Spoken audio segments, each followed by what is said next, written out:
감히 어디서 이 거지 같은 것이? 며느리는 옷도 못 사줘? 이게 사람이야 걸레야?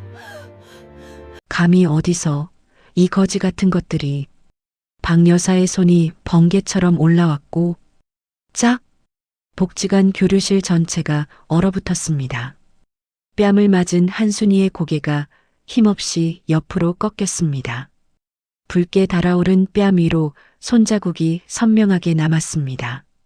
70평생 남에게 손 한 번 들지 않았던 그녀가 수십 명이 지켜보는 앞에서 공개적으로 뺨을 맞은 것입니다. 며느리는 옷도 못 사줘? 이게 사람이야 걸레야. 웃음소리가 터져 나왔습니다. 아무도 나서지 않았습니다. 모두가 박 여사의 눈치를 보고 있었습니다. 바로 그 순간 문이 열리고 지은이 들어왔습니다. 해진 운동화에 화장기 없는 얼굴. 누가 봐도 평범한 며느리였습니다. 하지만 시어머니의 빨간 뺨을 발견한 순간 그녀의 눈빛이 달라졌습니다. 차갑고 깊고 위험한 눈빛. 그녀는 속으로 조용히 말했습니다. 두고 봐. 내가 보여줄게. 오만함이 불러온 참혹한 대가. 복지관을 주름잡던 박 여사 모자에 남은 인생을 송두리째 뒤흔드는 숨막히는 역전극이 지금 시작됩니다. 사연 시작 전 구독과 좋아요 꼭 눌러주시고 어느 지역에서 듣고 계신지 댓글로 남겨주시면 그곳으로 행복과 행운이 넘치실 거예요. 지금 바로 시작합니다. 오전 11시가 되면 구청 산하노인 복지관 2층 교류실은 알 수 없는 긴장감으로 가득 찬다. 창문 너머로는 빛바랜 아파트 단지가 보이고 벽에 걸린 달력은 구겨진 채 흔들리고 있었다. 교류실 한쪽에는 노인들이 삼삼오오 모여 장기를 두거나 텔레비전을 바라보고 있었다. 하지만 그 누구의 눈길도 화면이 아닌 문 쪽을 향하고 있었다. 그도 그럴 것이 곧 박 여사가 올 시간이었다. 어이구, 저기 오신다. 누군가 낮게 속삭이자 교류실 안의 공기가 파르르 떨렸다. 앉아있던 몇몇 어른들이 자리를 슬쩍 옮기거나 시선을 내려깔았다. 장기를 두던 사람은 돌을 놓다 말고 멈췄다. 문이 열리는 소리와 함께 박 여사가 모습을 드러냈다. 꽃무늬 정장 바지에 반짝이는 브로치, 손에는 황금빛 손잡이 지갑. 73의 나이가 믿기지 않을 만큼 색조 화장도 공들였다. 그녀가 성큼성큼 들어서자 마치 여왕의 입장을 알리는 나팔 소리라도 울린 것처럼 교류실 안이 분주하게 재편되었다. 아이고, 선생님 오셨어요. 오늘도 건강하시네요, 박 여사님. 아첨 섞인 인사가 여기저기서 쏟아졌다. 박 여사는 그 모든 말을 공기처럼 흘려들으며 창가 쪽 소파에 앉았다. 그 자리는 햇빛이 가장 잘 드는 곳이었고 복지관에서 암묵적으로 박 여사만의 자리로 통했다. 누가 먼저 앉아 있어도 그녀가 들어서는 순간 슬며시 일어나는 것이 이 공간의 불문율이었다. 그녀의 외동아들 박성재는 이 지역에서 건물을 여러 소유한 중견 건물주였다. 복지관 후원금 명단에도 그의 이름이 올라 있었고 관장실 앞 후원자 액자에도 굵은 글씨로 박혀 있었다. 그 이름 하나가 박 여사를 이 공간의 절대적 실세로 만들어주고 있었다. 직함도 전직도 아닌 오로지 아들 이름 하나로. 그날도 박 여사는 교류실 중앙 테이블에 앉아 오 여사와 최 여사를 양옆에 거느리고 있었다. 두 사람은 박 여사가 하는 말이라면 무엇이든 맞장구를 쳤고 그녀가 웃으면 함께 웃고 인상을 쓰면 덩달아 미간을 찌푸렸다. 복지관 안의 작은 왕국. 그 왕국에서 이 셋은 여왕과 두 명의 시녀였다. 교류실 구석, 벽에 바싹 붙어 앉은 사람이 있었다. 이름은 한순이. 66. 한때 이 지역 소규모 반찬 가게를 운영하다 남편이 병으로 세상을 떠난 뒤 생활이 기울었다. 가게도 정리했고 살던 집도 전세로 바꿨다. 지금은 아들 내외와 함께 살며 복지관에 매일 나오는 것이 유일한 낙이었다. 며느리 지은이 아침마다 도시락을 싸줬고 한순이는 그 도시락을 먹을 때가 하루 중 가장 행복한 순간이었다. 오늘도 한순이는 소박한 베이지색 점퍼에 면바지 차림이었다. 며느리 지은이 지난 명절에 사준 옷이었다. 낡지는 않았지만 결코 눈에 띄지 않는 옷이었고 한순이는 그 소박함이 마음에 들었다. 화려하게 입고 다니는 게 체질에 맞지 않았다. 반찬 가게 하던 시절에도 늘 앞치마 하나로 하루를 버텼던 사람이었다. 그녀는 박 여사 쪽을 흘끔 보다가 얼른 시선을 책으로 돌렸다. 이곳에서 박 여사의 심기를 거스르면 이후 생활이 고단해진다는 것을 한순이는 몸으로 알고 있었다. 반년 전 박 여사가 아끼는 자리에 앉았다는 이유만으로 일주일 내내 따가운 눈총을 받았다. 그 뒤로는 되도록 구석을 찾았다. 눈에 띄지 않는 것이 최선이었다. 파도가 잦아들기를 기다리는 조개처럼 한순이는 조용히 웅크려 하루하루를 보냈다. 그날 오후 교류실에서 사건이 터졌다. 체조 강사가 음악을 틀고 가벼운 율동을 가르치는 시간이었다. 트로트 박자에 맞춰 팔을 뻗고 발을 구르고 허리를 돌리는 동작이었다. 평소 같으면 웃음도 나고 흥도 나는 시간이었다. 하지만 오늘은 박 여사가 앞줄 중앙에 버티고 서 있는 탓에 교류실 전체가 어딘가 경직되어 있었다.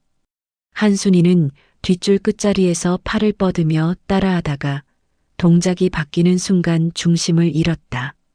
관절이 좋지 않아 순간 균형이 흔들렸고 그 바람에 옆에 있던 박 여사의 팔을 건드리고 말았다. 아이고. 박 여사의 날카로운 비명이 방안을 갈랐다. 강사의 손가락이 음악 정지 버튼을 눌렀다. 모든 동작이 멎었다. 수십 쌍의 눈이 일제히 한 방향으로 쏠렸다. 한순이가 얼굴을 하얗게 질리며 허리를 굽혔다. 죄송합니다, 선생님. 제가 실수로. 실수요? 박 여사가 한순이를 굽어보았다. 눈에 독이 올랐다. 내 팔이 얼마나 아픈지 알아요? 아, 진짜. 이게 사람을 이렇게 확 쳐도 되는 거야? 정말 죄송합니다. 관절이 안 좋아서 제가 순간적으로. 관절이 안 좋으면 집에 있어야지. 왜 나와서 남 팔을 쳐요? 한순이가 연신 허리를 굽혔다. 진심 어린 사과였다. 하지만 박 여사는 물러설 생각이 없었다. 사과를 받으려는 것이 아니었다. 그녀는 지금 관중이 필요한 상태였다. 가만 보면 저 사람 항상 문제야. 뒤에 서 있으면 앞에 서 있는 사람한테 방해가 된다는 거 몰라요? 저기 구석에 처박혀 있더니만 나올 때는 꼭 이런 식이네. 주변 사람들이 눈치를 보며 고개를 끄덕이거나 한순이에게서 슬그머니 멀어졌다. 오 여사가 제일 먼저 맞장구를 쳤다. 맞아요. 박 여사님 팔 다치셨으면 어떡하려고. 누구도 나서지 않았다. 강사도 관리 직원도 모두가 박 여사의 기세에 눌려 있었다. 그리고 저 옷 좀 봐. 박 여사가 코웃음을 쳤다. 복지관이 와서 청소하는 곳도 아니고 차림새 좀 신경 쓰지. 며느리는 뭘 하는 거야? 시어머니 옷도 못 챙겨줘? 며느리가 그 모양이니까 시어미도 젖꼴이지. 한순이의 가슴이 철렁 내려앉았다. 자신을 욕하는 것은 참을 수 있었다. 살면서 무시당하는 것도 상처받는 것도 견뎌온 사람이었다.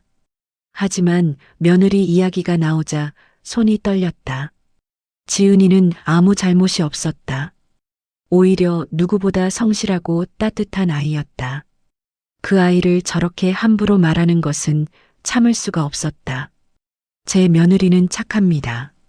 조용하지만 또렷한 목소리였다. 박 여사의 눈썹이 꿈틀거렸다. 뭐? 말대꾸를? 며느리 욕은 하지 마세요. 이 사람이 진짜 그 순간 박 여사의 손이 올라갔고 탁 하는 소리와 함께 한순이의 뺨이 한쪽으로 쏠렸다.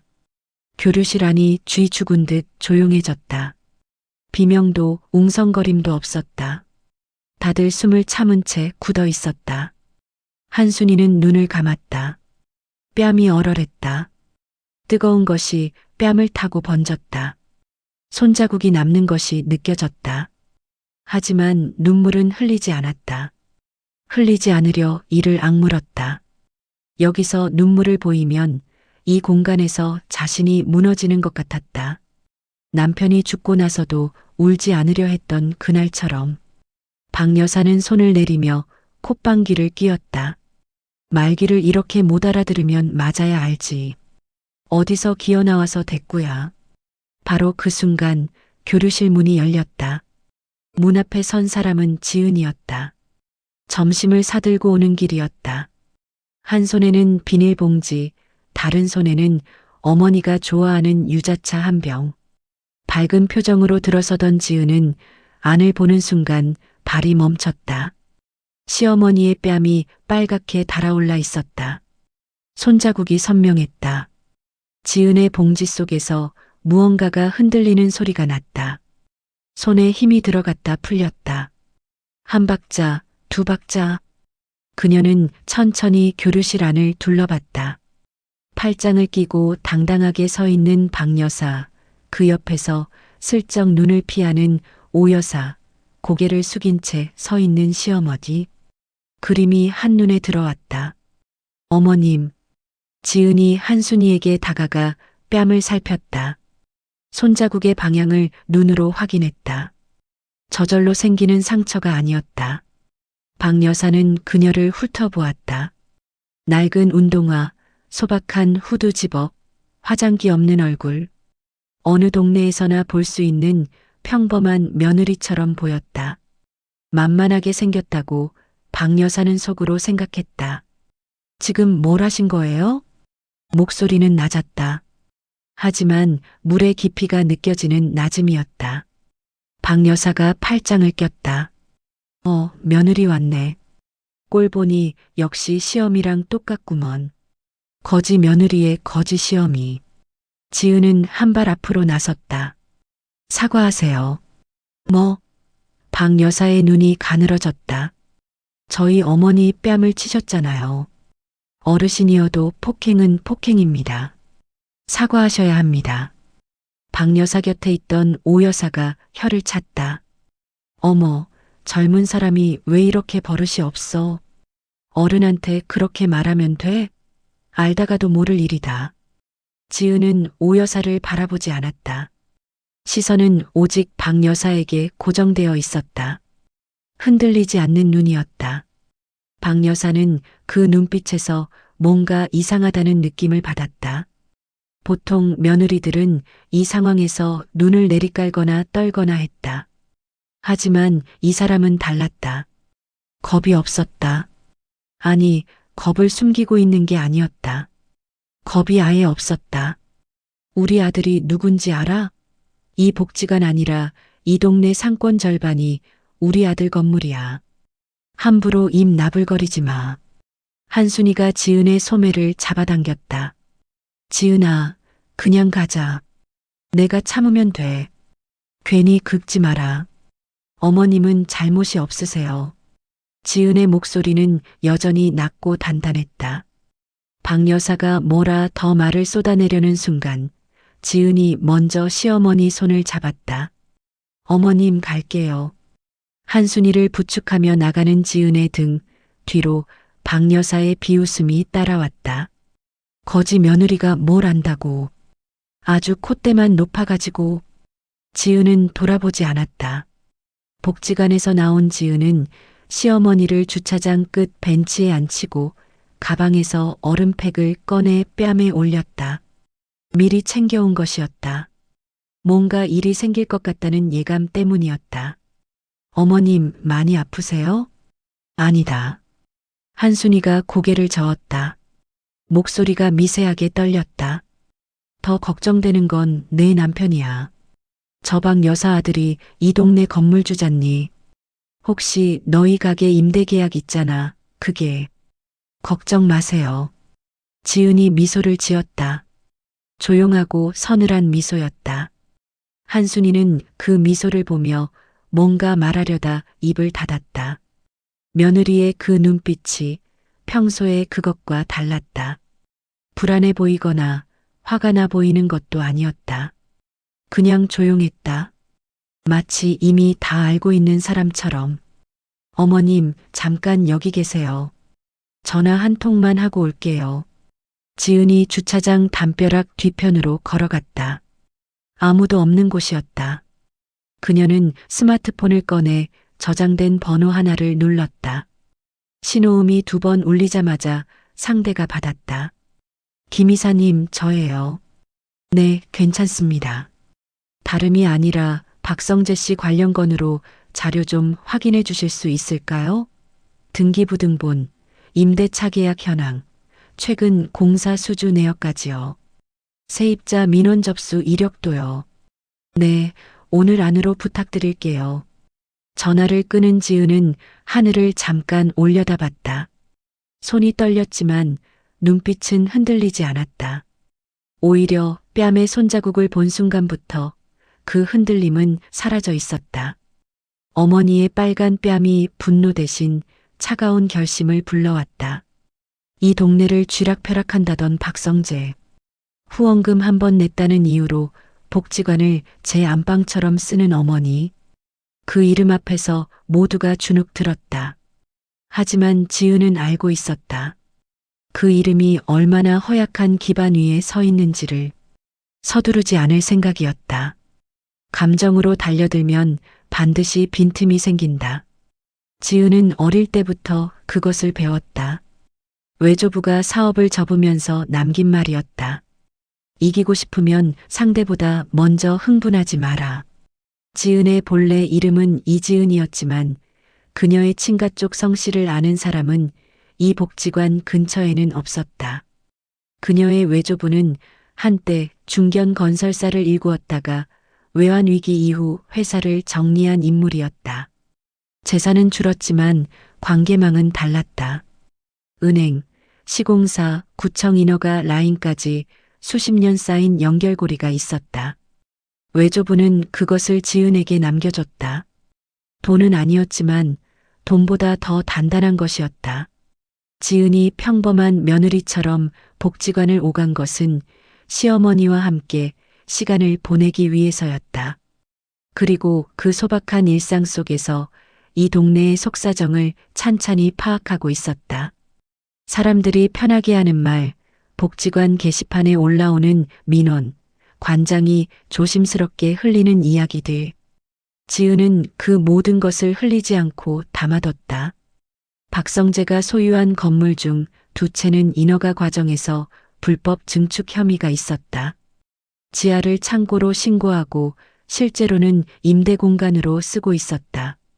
시공 과정에 하청을 쓰면서 노무비를 일부 횡령했다는 제보도 들어와 있었다. 하청업체 사장이 항의하다 계약을 잘렸다는 이야기도 이 동네에서 소문처럼 돌았다.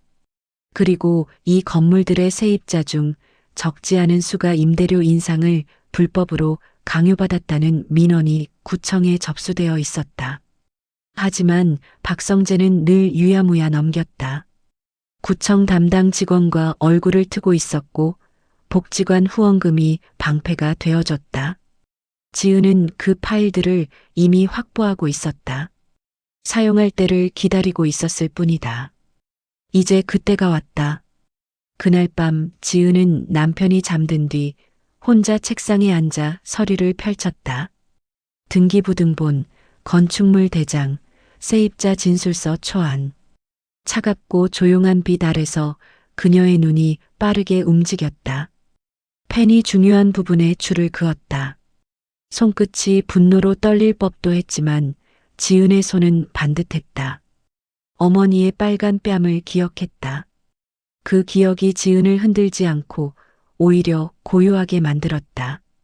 이틀 뒤 복지관 식당에서 사건이 하나 더 벌어졌다. 점심 배식이 한창이던 중 박 여사가 자신의 손지갑에서 진주 브로치가 없어졌다며 고함을 질렀다. 높고 날카로운 목소리가 식당 천장을 울렸다. 아이고 세상에, 내 브로치가 없어졌어. 이 고가품을 누가 가져간 거야? 식당 안이 술렁거렸다. 사람들이 서로 눈치를 봤다. 그러자 오 여사가 천천히 일어나 한순이를 손가락질했다. 아까 저분이 박 여사님 자리 쪽으로 지나갔는데요. 제가 분명히 봤어요. 순식간에 모든 시선이 한순이에게 쏠렸다. 한순이의 얼굴이 하얗게 질렸다. 저는 물을 가지러 지나친 것뿐입니다. 그쪽엔 손도 대지 않았어요. 가방 좀 열어봐요. 박 여사가 명령하듯 말했다. 한순이는 억울했지만 떨리는 손으로 천가방을 열었다. 그리고 그 안 깊숙한 주머니에서 진주 브로치가 나왔다. 한순이는 다리에 힘이 빠지는 것을 느꼈다. 눈앞이 하얘졌다. 저것이 어떻게 내 가방 안에 들어갔는지 그 자체가 이미 답이었다. 하지만 증거가 나온 이상 아무리 울부짖어도 소용이 없었다. 억울함과 수치심이 한꺼번에 밀려왔다. 내가 그럴 사람이 아닙니다. 목소리가 흔들렸다. 한순이는 이를 악물었다. 증거가 나왔는데 무슨 말이 필요해요. 요즘 세상에 어르신이 도둑질이라니. 박 여사가 관리실에 신고하겠다며 목소리를 높이는 순간 식당 입구에서 지은의 목소리가 들렸다. 잠깐요. 지은이 들어서며 한순이 옆에 섰다. 숨도 안 고르고 달려온 것처럼 보였지만 눈빛은 고요했다. 그녀는 시어머니의 가방에 달린 작은 캐릭터 키링을 손으로 감쌌다. 토끼 모양의 작고 귀여운 인형이었다. 브로치가 나왔다고 하셨죠? 봤잖아요, 다들. 가방 안에서 나왔는데 뭘. 그런데요. 지은이 스마트폰 화면을 열었다. 어머니 가방에는 이게 달려 있거든요. 화면을 재생하자 식당 안이 조용해졌다. 영상 속에는 오 여사가 한순이의 가방 안쪽 주머니에 브로치를 밀어넣는 장면이 선명하게 담겨 있었다. 고개를 두리번거리며 주위를 확인하는 모습까지 그대로였다. 8초짜리 영상이었지만 그 8초가 모든 것을 바꿔놓았다. 식당 안에서 누군가 숨을 삼키는 소리가 들렸다. 오 여사의 얼굴이 창백하게 굳었다. 박 여사는 입을 열었다 닫았다. 이 영상은 이미 저장되어 있고요. 지은이 차분하게 말을 이었다. 지금 당장 경찰에 신고하셔도 되고 아니면 여기서 공개적으로 사과받는 방식을 선택하실 수 있어요. 어머님, 어떻게 하시겠어요? 한순이가 천천히 앞을 바라보았다. 눈에 눈물이 맺혔지만 흘리지는 않았다. 그녀는 긴 숨을 한번 내쉬고 말했다. 사과받겠습니다. 식당 안이 또다시 조용해졌다. 오 여사의 입술이 부들부들 떨렸다. 박 여사는 두 손을 꽉 쥐고 고개를 돌렸다. 하지만 이번엔 어쩔 수 없었다. 증거가 화면 위에 남아 있었다. 그날 저녁 지은은 외조부의 지인인 건설업 감리 전문가와 통화를 마쳤다. 다음 날 구청 민원실에는 박성재 소유 건물 세 채에 대한 불법 증축 및 임대료 강요 관련 민원이 정식으로 접수되었다. 접수자는 세입자들 중 한 명이었다. 지은이 수개월에 걸쳐 신뢰를 쌓아온 사람이었다. 지은은 그 세입자에게 단 한 번도 자신의 배경을 이야기하지 않았다. 그냥 같은 동네 사람으로서 형편을 듣고 밥을 같이 먹고 민원을 넣을 용기를 함께 키웠을 뿐이었다. 같은 날 지역 언론사에도 제보 메일이 들어갔다. 제보자는 익명이었다. 하지만 첨부된 자료의 정확도는 단순한 제보 수준이 아니었다. 도면과 계약서, 녹취까지 포함되어 있었다. 기자는 다음 날 아침 당사자 확인 취재에 들어갔다. 박성재 씨 아시죠? 지은이 김 이사에게 조용히 말했다. 이 지역 건물주 행세하면서 세입자들 쥐어짰던 분. 이제 좀 바빠지실 것 같아요. 혹시 무리하게 진행하신 건 아니죠? 아니요. 저는 있는 것들을 제자리에 놓은 것뿐이에요. 2주일이 지났다. 구청 특별점검반이 박성재 소유 건물들에 대한 현장 조사에 들어갔다는 소식이 동네에 퍼지기 시작했다. 불법 증축 확인 시 과태료 및 원상복구 명령이 내려질 수 있다는 이야기도 돌았다. 박성재가 추진 중이던 상가 리모델링 공사 대출 심사도 보류 상태가 됐다. 담보 건물에 하자 이슈가 생기면 은행은 무조건 멈춘다. 복지관에서의 분위기도 달라지기 시작했다. 박 여사는 여전히 출근하듯 나왔지만 그녀 곁에 모이는 사람 수가 줄었다. 오 여사는 식당 사건 이후 눈을 제대로 마주치지 못했다. 최 여사는 어느 날부터 박 여사보다 일찍 자리를 뜨기 시작했다. 배가 기울면 제일 먼저 도망가는 사람들이 있게 마련이었다. 한순이는 여전히 구석 자리에 앉았지만 요즘은 먼저 인사를 건네는 사람들이 생겼다. 겸손하고 조용하던 그 노인이 사실은 도둑 누명을 쓸 뻔했고 며느리 덕에 억울함을 풀었다는 이야기가 조용히 퍼진 덕분이었다. 사람들이 신기해한 것은 한순이가 아니라 며느리였다. 그 소박한 차림의 며느리가 어디서 그런 준비를 했는지. 어느 날 오후 박 여사가 복지관 주차장에서 지은을 마주쳤다. 너 우리 아들 일에 뭔가 끼어든 거 아니야? 지은은 박 여사를 똑바로 바라봤다. 저는 어머님을 모시러 왔을 뿐이에요. 말이 좋지. 나 오래 살아서 알아. 뭔가 꾸미는 사람 눈빛이 있거든. 너 그 눈빛이야. 지은은 잠시 침묵하다가 조용히 말했다. 어르신, 저희 어머니 뺨을 치셨잖아요. 그리고 도둑 누명을 씌우려 하셨고요. 그 일에 대해 아직 제대로 된 사과를 받지 못했어요. 그게 지금 나한테 협박이야? 아니요. 지은이 미소를 지었다. 기억하시라는 거예요. 뿌린 것은 반드시 거두게 되어 있으니까요. 박 여사는 지은의 뒷모습을 보며 입술을 비틀었다. 하지만 마음 한구석에서 찬바람이 지나가는 것은 어쩔 수 없었다. 박성재로부터 연락이 온 것은 그로부터 열흘 뒤였다. 전화기 너머 목소리는 당황과 분노가 뒤섞여 있었다. 도대체 당신 누구야? 내 건물 조사가 왜 갑자기 들어온 건지, 대출이 왜 막히는 건지, 뭔가 아는 게 있으면 말해. 지은은 전화기를 귀에 댄 채 창가에 서 있었다. 바깥의 가로수가 바람에 흔들리고 있었다. 저는 한순이 어머니 며느리예요. 잠시 침묵이 흘렀다. 복지관 그 할머니? 네. 당신 무슨 배경이 있는 거야? 이런 게 한낱 며느리가 할 수 있는 일이 아니잖아. 지은은 대답하지 않았다. 내 어머니가 실수를 했어도 너무 심한 거 아니야? 나는 아무 잘못도 없는데. 박 대표님. 지은의 목소리가 조용히 끊었다. 어머니 손으로 직접 하신 일은 맞지만 그 힘이 어디서 나왔는지 아시잖아요. 이 동네에서 건물 갖고 있다는 사실, 세입자들한테 하신 일들, 아드님은 정말 모르셨어요? 민원이 구청에 들어올 때마다 어떻게 정리가 됐는지도요? 전화기 너머가 조용해졌다. 내가 어머니한테 사과시킬게. 그러면 되는 거야? 사과는 어머니가 직접 하셔야죠. 그리고 피해 입으신 세입자분들께도요. 그것이 먼저입니다. 복지관 교류실 한켠에서 그날의 장면을 목격한 사람들은 오래도록 그날을 이야기하게 된다.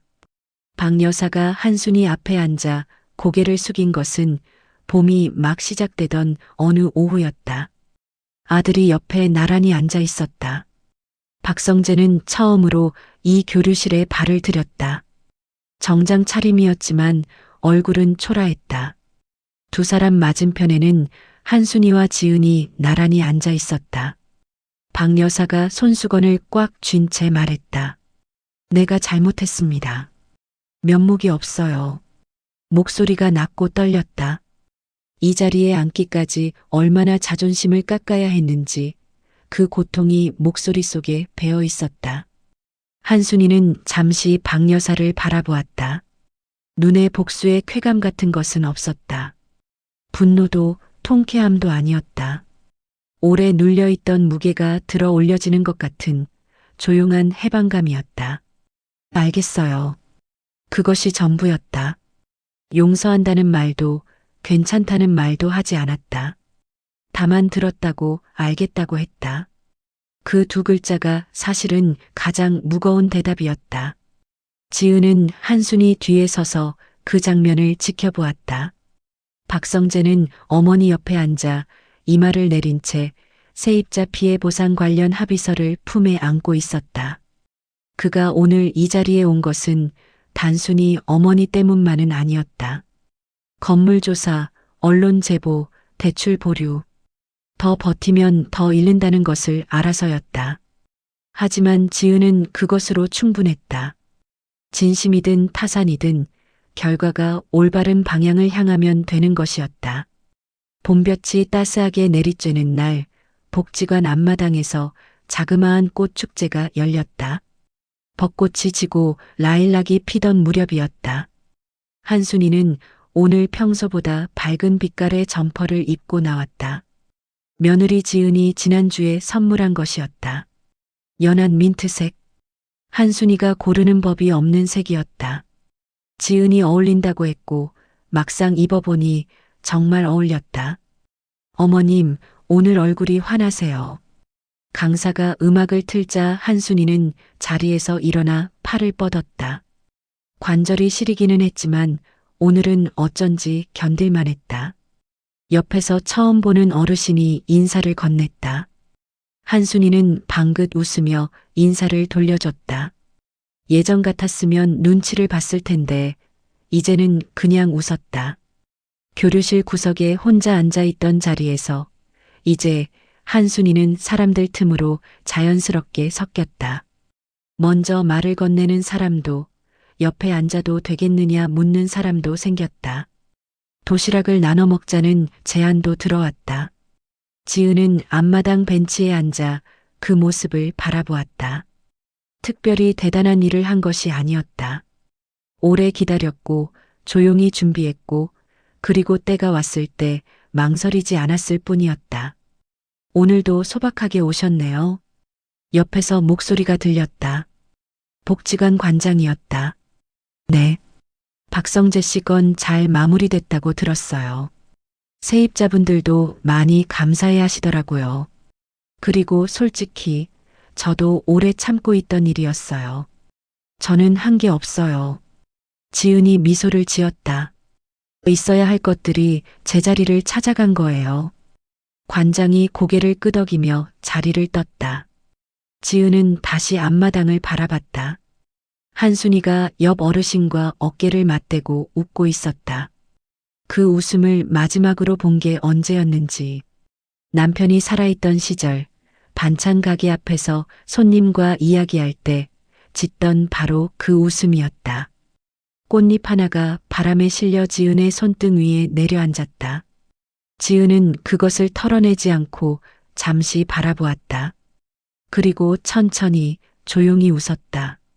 오래 걸렸지만 이 정도면 충분했다. 아니, 충분하고도 남았다.